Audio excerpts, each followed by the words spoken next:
tinapa, hindi natin kailangan tanggalin ang bituka at ang hasang. So kailangan lang natin silang hugatang mabuti bago natin ilagay at isok sa tubig na may asin. Ayan. Makikita ko sa inyo ang procedure para natin gagawin ang ating homemade tinapa. May maririnig kayo na nagsasalita kasi meron akong kausap sa isang cellphone. Kaya hugasan lang natin yung kanyang hasang. Actually sa tinapa naman, hindi naman talaga tinatanggal ang hasang at bituka. Basta hugasan lang natin siya mabuti. And then, pag hugasan natin, nagawa tayo na kanyang tubig na may asin. Ito ay binili ko lang na frozen. Dito kasi sa ibang bansa, talagang walang fresh. Kung hindi ka pupunta sa malapit sa dagat. Ito yung nabili ko makalawa na frozen na dalagang bukay. Ayan. Galunggong. Ayan.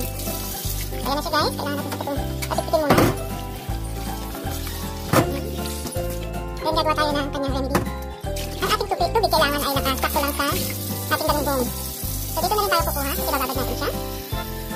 Lagyan natin ng 80%. Nasa sa inyo na lang basta kung gaano karami ang inyong galunggong at kung gaano kalaki ang inyong lagayan. So yan siya.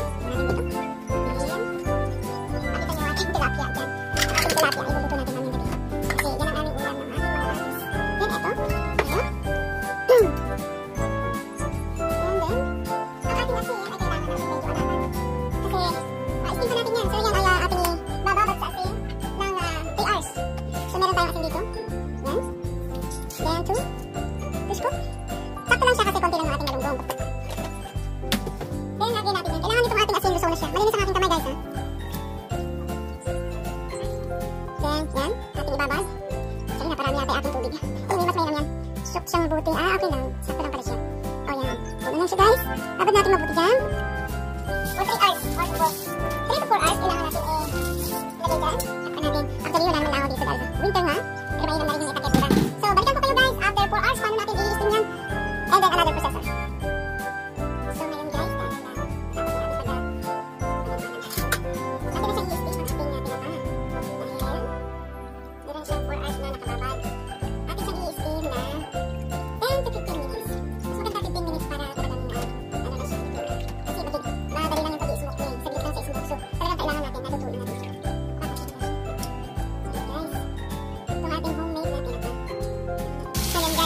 minutes na lang, mahintay natin. Para i-open natin itong ating in-steam na tinapa. Hindi ko siya tinapa ngayon kasi hindi ko siya na-smoke. So, in-steam pa lang mag-galunggong. Habang tayo di-steam, tayo naman mag-steam na ng ating tilapia. Tinatakpan ko dito kasi yung kalansit ng kanyang mantika. So, 1 minute more.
Kasi mawawarak naman yung kanyang laman. So, kain na tayo.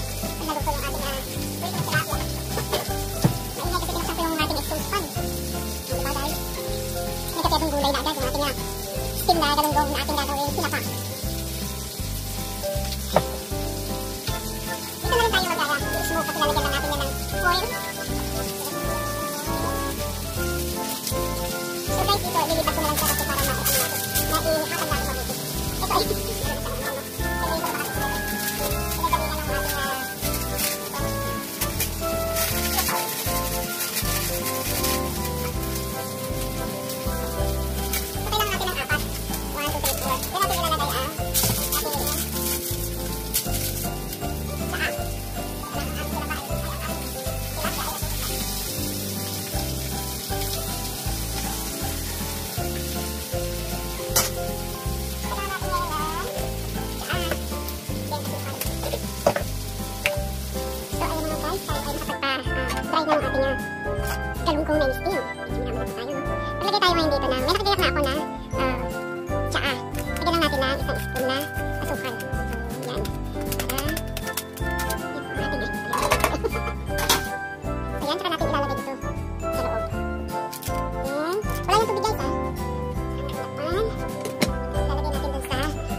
Kasi nga, pinausukan natin konti lang.